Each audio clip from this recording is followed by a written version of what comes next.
अस्सलाम वालेकुम। मैं हूं मोहम्मद बशीर और आज हम डिस्कस करेंगे फर्स्ट ईयर फिजिक्स के चैप्टर नंबर 2 के न्यूमेरिकल्स को। तो सबसे पहले हमारे पास है जी न्यूमेरिकल नंबर 2.1।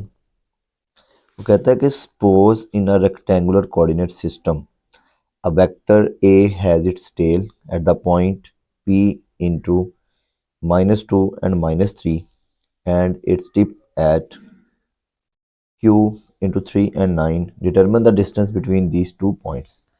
तो फॉर एग्जांपल हमारे पास ये एक रेक्टेंगुलर कोऑर्डिनेट सिस्टम है।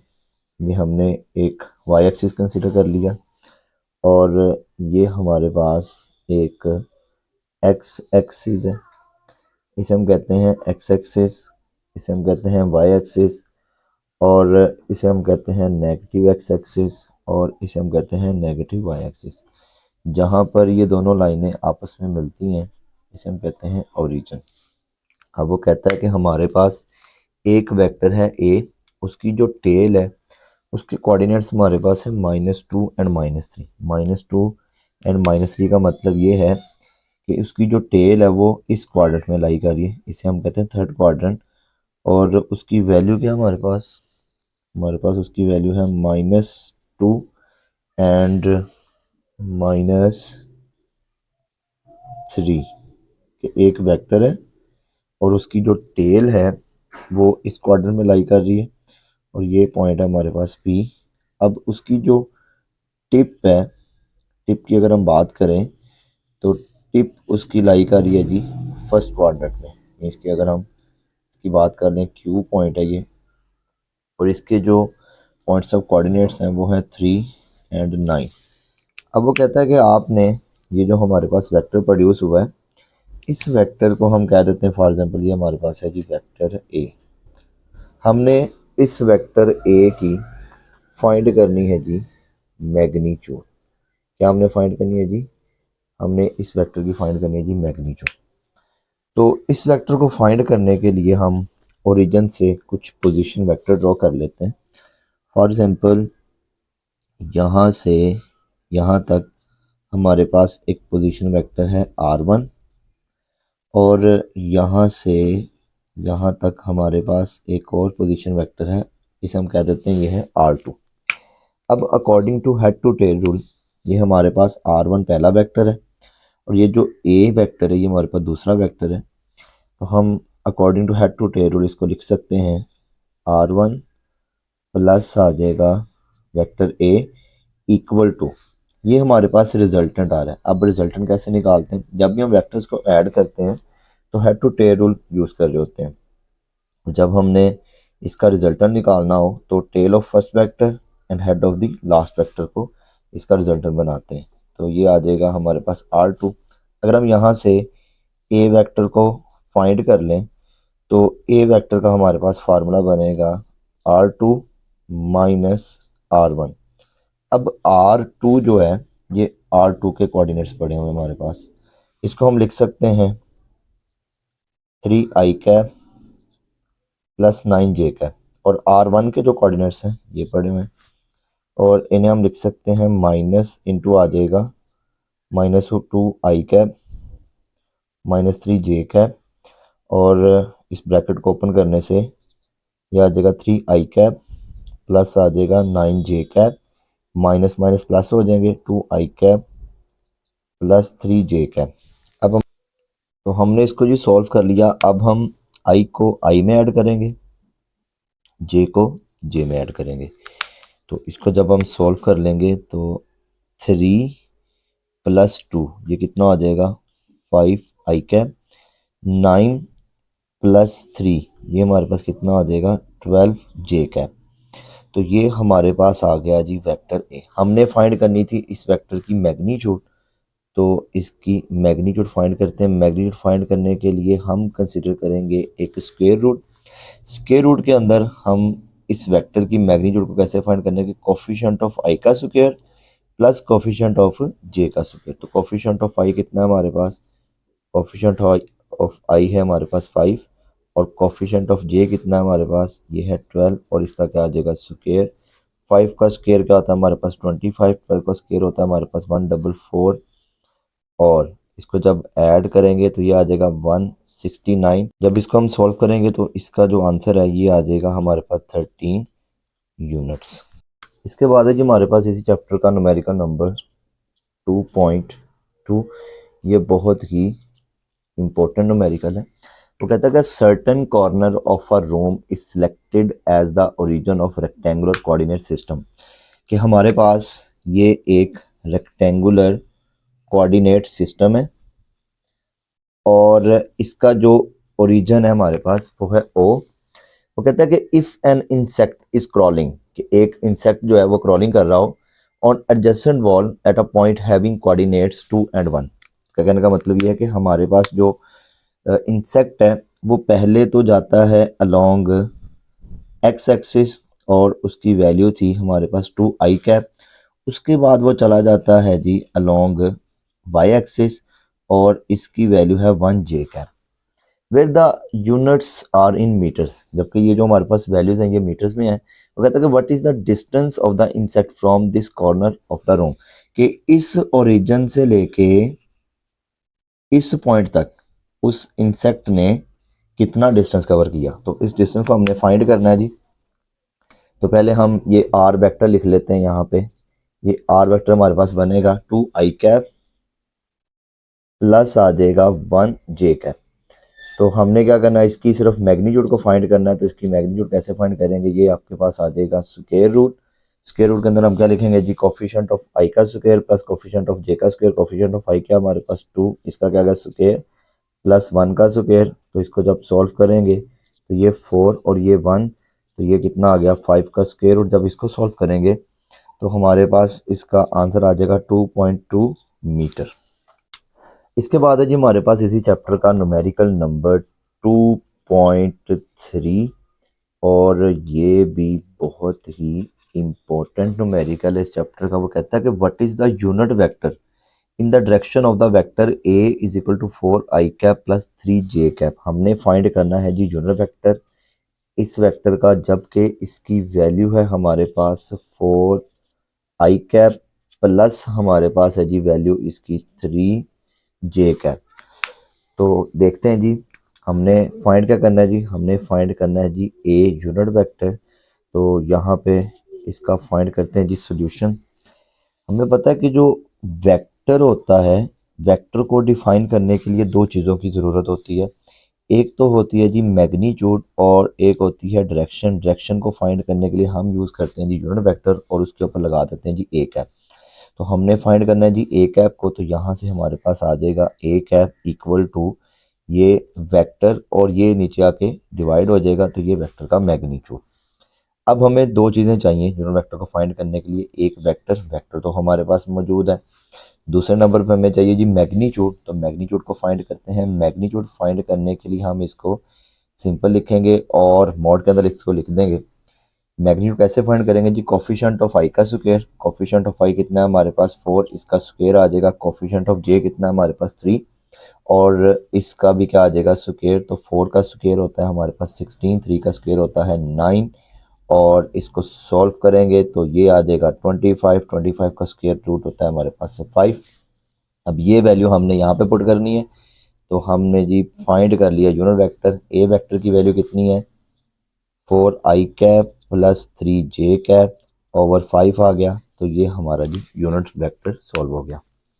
नेक्स्ट है जी हमारे पास numerical number 2.4।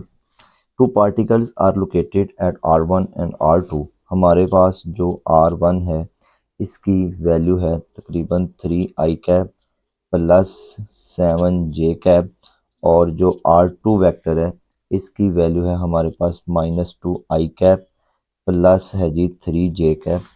Find both the magnitude of the vector and its orientation with respect to X axis. हमने ये जो रिलेशन है R2 माइनस R1 हमने इसको सॉल्व करना है। जब हम इसे सॉल्व करेंगे तो फॉर एग्जांपल हमारे पास आ गया जी वेक्टर R। जब हमारे पास ये वेक्टर R आ जाएगा तो हमने इस वेक्टर की दो चीज़ें फाइंड करनी है। एक हमने फाइंड करनी है मैग्नीट्यूड और इसके साथ साथ हमने फाइंड करनी है जी इस वेक्टर की डायरेक्शन। तो देखते हैं जी इसका सोल्यूशन। तो सॉल्यूशन में सबसे पहले हम इस वेक्टर को कंसिडर कर लेते हैं। ये वेक्टर था हमारे पास r is equal to r2 minus r1। अब r2 की वैल्यू कितनी है हमारे पास, r2 की वैल्यू है -2i cap plus 3j cap, और माइनस का साइन आ जाएगा, इंटू r1 की वैल्यू हमारे पास है 3i cap plus 7j cap. इसको सॉल्व कर लेते हैं। ये हमारे पास -2i cap as it is plus आ जाएगा 3j cap -3i cap, minus plus minus होता है तो यहाँ पे आ जाएगा 7j कैप। अब i को i के साथ सॉल्व करना होता है और j को j के साथ, तो -2 एंड -3 ये हमारे पास आ जाएगा -5i कैप, और माइनस और ये प्लस यहाँ पे आ जाएगा -4j कैप। तो ये हमने वेक्टर r फाइंड कर लिया। हमने इसकी फाइंड करनी है पहले नंबर पे जी मैग्नीट्यूड।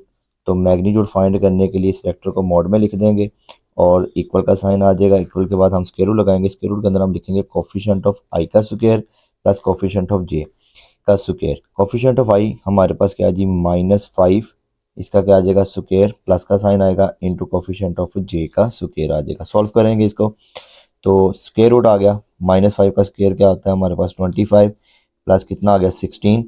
तो ये हमारे पास आंसर आ गया 41 का स्क्वायर रूट। जब इसको सॉल्व करेंगे तो आंसर आ जाएगा 6.4। तो ये था हमारे पास जी इस वेक्टर का मैग्नीट्यूड। अब नेक्स्ट चीज़ हमने फाइंड करनी है जी डायरेक्शन। डायरेक्शन फाइंड करने के लिए हम इस वेक्टर का ये जो आई कैप का कोफिशिएंट है इसे कंसीडर कर लेते हैं। ये है हमारे पास x और इसकी वैल्यू है -5। इसी तरह हमारे पास ये जो j का कोफिशिएंट है इसे हम कंसीडर कर लेते हैं y, और इसकी वैल्यू है जी हमारे पास -4। अगर हमने इसकी जो डायरेक्शन फाइंड करनी हो तो हम यूज़ करते हैं phi is equal to tan inverse into Y over X. अब इनकी वैल्यूज़ पुट कर देते हैं। y की वैल्यू कितनी हमारे पास -4, x की वैल्यू हमारे पास -5, तो ये माइनस माइनस क्या आ जाएंगे प्लस, और ये आ जाएगा tan इनवर्स इंटू 4/5। जब इसको सॉल्व करेंगे तो हमारे पास इसका एंगल बनेगा तकरीबन 39 डिग्री। अब यहाँ पे हमारे पास ये जो वेक्टर है इसका x भी नेगेटिव है और इसका y भी नेगेटिव है, तो हमारा जो क्वाड्रेंट है वो बनेगा जी थर्ड। और थर्ड क्वाड्रेंट के अंदर हमारे पास जो एंगल थीटा होता है, एंगल थीटा की वैल्यू होती है हमारे पास 180 प्लस 5। तो 5 हमने निकाला हुआ है तो यहाँ पर वैल्यू पुट कर देंगे। 5 की वैल्यू कितनी है जी हमारे पास 39 डिग्री। तो हमारे पास जो टोटल एंगल बनेगा, टोटल एंगल बन जाएगा 219 डिग्री। नेक्स्ट है जी हमारे पास numerical number 2.5। If a vector B is added to vector A. अगर हम वेक्टर ए और वेक्टर बी को ऐड करें तो हमारे पास इसका रिजल्टेंट आता है 6i cap plus j cap. इसी तरह if a vector B is subtracted, यही वेक्टर जो बी है ये अगर वेक्टर ए में से सब्ट्रैक्ट हो जाए तो हमारे पास इसका आंसर आता है -4i cap plus 7j cap. Then find the magnitude of vector A. हमने फाइंड क्या करनी है जी, हमने फाइंड करनी है जी ए वेक्टर का मैग्नीट्यूड फाइंड करना है। तो देखते हैं जी इसका सोल्यूशन। तो इन दोनों को हम ऐड कर देते हैं, इस वेक्टर को और इस वेक्टर को। तो लेफ्ट हैंड साइड में ऐड होगी और राइट हैंड साइड में ऐड हो जाएगी। तो लेफ्ट हैंड साइड हमारे पास क्या है A vector plus B vector, plus आ जाएगा हमारे पास ए वेक्टर माइनस आ जाएगा बी वेक्टर, इक्वल का साइन आ जाएगा। यहाँ पे आएगा 6i cap plus j cap -4i cap plus आ जाएगा 7j कैप। अब यहाँ पे ये माइनस बी और ये प्लस बी आपस में cancel, 6i cap -4j cap, तो आंसर आ जाएगा हमारे पास 2i cap. j cap plus 7j cap, इसका आंसर आ जाएगा हमारे पास 8j कैप। ए एंड ए ये कितना आ जाएगा 2a वेक्टर, और यहाँ से हम 2 को कॉमन निकाल लेते हैं। यहाँ से 2 कॉमन आ जाएगा तो यहाँ पे आ जाएगा 2 इंटू आई कैप प्लस 4j कैप। यहाँ पर 2a वेक्टर, ये 2 और ये 2 आपस में कैंसिल, तो हमने फाइंड कर लिया जी वेक्टर ए और इस वेक्टर की वैल्यू आई है आई कैप प्लस 4 जे कैप। इसका जब हम मैग्नीट्यूड फाइंड करेंगे तो मैग्नीट्यूड हमारे पास इसका आ जाएगा स्क्वायर रूट कोफिशिएंट ऑफ आई कितना है 1, तो इसका क्या आ जाएगा स्क्वायर कोफिशिएंट ऑफ जे कितना हमारे पास 4, तो इसका भी स्क्वायर आ जाएगा। सॉल्व कर लेते हैं, सॉल्व करने के बाद 1 प्लस आ जाएगा 9, 1 प्लस आ जाएगा हमारे पास 16, तो इसका आंसर आ जाएगा 17 का स्क्वायर रूट, और 17 का जो स्क्वायर रूट है ये होता है 4.1। नेक्स्ट हमारे पास न्यूमेरिकल नंबर है जी 2.6। गिवन दैट अ वेक्टर ए, हमारे पास जी वेक्टर है एक वेक्टर ए, और इस वेक्टर की वैल्यू है 2 i cap plus 3 j cap. एक और वेक्टर है और इसकी वैल्यू है 3 i cap minus 4 j cap. कहते हैं find the magnitude and direction of, उसने हमें दो रिलेशन दिए। एक है relation C vector equal to A vector plus B vector, और एक बी रिलेशन दिया उसने जिसमें हमने फाइंड करना है जी वेक्टर डी, जो कि इक्वल होना चाहिए 3 ए वेक्टर माइनस 2 बी वेक्टर। वो कहता है कि इन दो रिलेशंस को फाइंड करें, इसको और इस रिलेशन को, और जब आप इसको फाइंड कर लें तो फाइंड करने के बाद आपने जी इनकी मैग्नीट्यूड और डायरेक्शन दोनों को फाइंड करना है। इसी तरह जब आप ये वाला रिलेशन फाइंड कर लें तो इसकी भी मैग्नीट्यूड और इसके साथ साथ आपने डायरेक्शन फाइंड करनी है। तो पहले हम सॉल्व करेंगे जी ए पार्ट को, तो देखते हैं जी इसका सॉल्यूशन। तो ये हम रिलेशन यूज़ करेंगे। सबसे पहले हम लिखेंगे वेक्टर सी, ए वेक्टर की जगह पे इसकी वैल्यू आ जाएगी जो कि हमारे पास है 2 i cap plus 3 j cap, और जो वेक्टर बी है इसकी वैल्यू है हमारे पास 3 i cap minus 4 j cap. अब हमने क्या करना है जी, हमने i को i के साथ सॉल्व करना है और j को j के साथ। जब हमने 2i प्लस 3i इनको ऐड किया तो हमारे पास इसका आंसर आ गया प्लस 5i कैप। इसी तरह plus 3j cap minus 4j cap, इसको सॉल्व करने के बाद हमारे पास आंसर आ जाएगा j कैप। तो ये हमने फाइंड कर लिया वेक्टर सी। अब इसकी फाइंड करते हैं जी मैग्नीट्यूड। मैग्नीट्यूड फाइंड करने के लिए हम इस वेक्टर को लिखेंगे मोड में, ये हमारे पास स्क्वायर रूट आ जाएगा। स्क्वायर रूट के अंदर हम लिखेंगे कोफिशिएंट ऑफ आई का स्क्वायर, कोफिशिएंट ऑफ आई कितना हमारे पास 5, और इसका क्या आ जाएगा स्क्वायर प्लस आ जाएगा कोफिशिएंट ऑफ जे का स्क्वायर। कोफिशिएंट ऑफ जे हमारे पास कितना है 1, तो इनटू आ जाएगा -1 का स्क्वायर। इसको ओपन कर लेते हैं, इसको सॉल्व कर लेते हैं। 5 का स्क्वायर हमारे पास होता है 25, जबकि -1 का स्क्वायर हमारे पास होता है 1। सॉल्व करने के बाद हमारे पास इसका आंसर आ जाएगा 26, और 26 का हमारे पास जो स्क्वायर रूट है ये होता है तकरीबन 5.1। तो ये हमने फाइंड कर ली इसकी मैग्नीट्यूड। अब नेक्स्ट हमने फाइंड करनी है जी इसकी डायरेक्शन। तो डायरेक्शन को फाइंड करते हैं जी। तो नेक्स्ट चीज़ हमने फाइंड करनी है जी डायरेक्शन। डायरेक्शन फाइंड करने के लिए हम यही कंसिडर कर लेंगे ये रिलेशन। अब इस रिलेशन के अंदर हमारे पास जो x की वैल्यू है ये है 5, और y की जो वैल्यू है ये है -1। अब अगर हमने डायरेक्शन को फाइंड करना है तो हम यूज़ करेंगे phi is equal to tan inverse into y over x।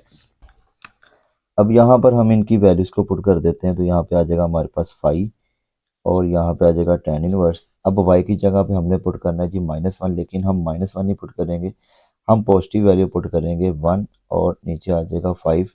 जब इसको सॉल्व कर लेंगे तो हमारे पास इसका आंसर आ जाएगा 11.3 डिग्री। तो ये हमने सॉल्व कर लिया फाई को। अब अगर हम वैल्यूज़ पर गौर करें तो एक वैल्यू हमारे पास पॉजिटिव है जो कि x की है, और एक वैल्यू हमारे पास नेगेटिव है जो कि y की है। हमारे पास जो वेक्टर सी है ये लाई कर रहा है जी फोर्थ क्वाड्रेंट के अंदर, और फोर्थ क्वाड्रेंट के अंदर हमारे पास जो थीटा होता है इसकी वैल्यू होती है 360 माइनस 5। अगर हम ये वैल्यू यहाँ पे पुट कर दें फाई की, तो यहाँ पे आएगा 11.3 डिग्री, और हमारे पास जो आंसर आएगा approximately that answer will be equal to 349 degree. अब हम नेक्स्ट पार्ट को सॉल्व करते हैं जी। नेक्स्ट पार्ट हमारे पास क्या है जी, ये है, हमने एक डी वेक्टर फाइंड करना है। तो डी वेक्टर को यहाँ पे लिखते हैं, डी वेक्टर इक्वल टू, सबसे पहले हम यहाँ पे लिखेंगे 3, और ए वेक्टर जो है इसकी वैल्यू है हमारे पास 2i cap plus 3j cap, bracket close हो जाएगी, माइनस आ जाएगा 2 इंटू, अब पुट करेंगे बी की वैल्यू, बी की वैल्यू हमारे पास ये पड़ी हुई, और ये है 3i cap minus 4j cap. तो इसको सॉल्व कर लेते हैं। 3 टू ज़ा हमारे पास होता है जी 6i कैप, प्लस आ जाएगा 9j कैप, माइनस आ जाएगा 6i कैप, माइनस माइनस हमारे पास प्लस हो जाएगा, और 2 4 से हमारे पास होता है जी 8j कैप। अब यहाँ पे हमारे पास ये -6i कैप, ये +6i कैप, तो हमारे पास आंसर आ जाएगा 0i कैप, और 9 + 8 हमारे पास होता है जी 17, और ये आ गया 17j कैप।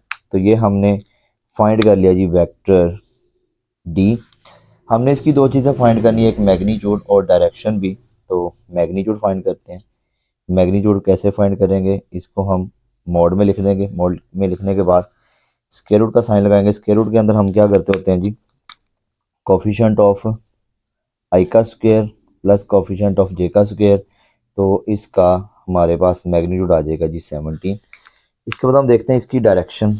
डायरेक्शन को फाइंड करने के लिए हम इस वेक्टर को कंसीडर कर लेते हैं। इस वेक्टर के अंदर अगर हम देखें तो हमारे पास x की वैल्यू है 0 और y की वैल्यू है हमारे पास 17। तो अगर हमने एंगल को फाइंड करना है, तो एंगल को फाइंड करने के लिए हमारे पास फार्मूला होता है tan इनवर्स इंटू y/x। तो वैल्यू इसकी पुट कर देते हैं। तो y की वैल्यू हमारे पास है 17, और नीचे आ जाएगा 0। 17 और 0 हमारे पास इन्फिनिटी होता है, अनडिफाइंड जिसे हम कहते हैं, और tan इनवर्स अनडिफाइंड मीन्स के इन्फिनिटी, ये हमारे पास इक्वल होता है π/2 के।